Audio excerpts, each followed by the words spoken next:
একদিন হাল্ক তার চাকরি হারায়। শহরের কোলাহল আর ব্যস্ত জীবন হঠাৎ করেই থেমে যায় তার জন্য। নিরাশ আর ক্লান্ত হাল্ক ফিরে আসে গ্রামের বাড়িতে, মায়ের কাছে।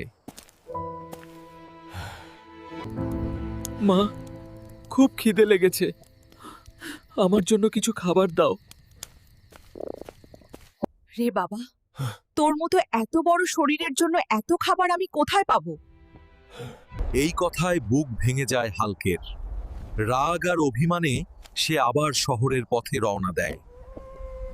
বিশাল দানবাকৃতি শরীর দেখে কেউই তাকে কাজ দিতে চায় না, সবাই ভয় পায়, দূরে সরে যায়। অপমান আর হতাশায় মন ভেঙে যায় হাল্কের। একসময় সে নদীর ধারে এসে দাঁড়ায়। জীবনকে আর সহ্য করতে না পেরে হাল্ক নদীতে ঝাঁপ দেয়। কিন্তু ভাগ্য তখনও তাকে ছেড়ে যায়নি। স্রোতে ভেসে সে পৌঁছে যায় এক অজানা দ্বীপে। দ্বীপের মানুষ প্রথমে তাকে দেখে ভয় পেয়ে যায়। তারা ভাবে এটা বুঝি কোনো দানব। কিন্তু জ্ঞান ফিরতেই তারা বুঝে যায় সে দানব নয়, একজন কষ্টে ভাঙা মানুষ। তার অসাধারণ শক্তি দিয়ে হাল্ক দ্বীপের মানুষের সব কঠিন কাজ সহজ করে দেয়।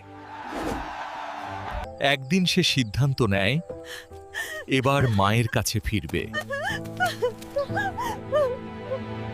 হাল্ক বলল, মা, আজ আর অভাব নেই, আমি ফিরে এসেছি। শরীর নয়, আমি হাল্ক। আমার এমন জীবন সংগ্রামের গল্প দেখতে হলে আপনারা সবাই এই চ্যানেলটা সাবস্ক্রাইব করুন এবং শেয়ার করুন।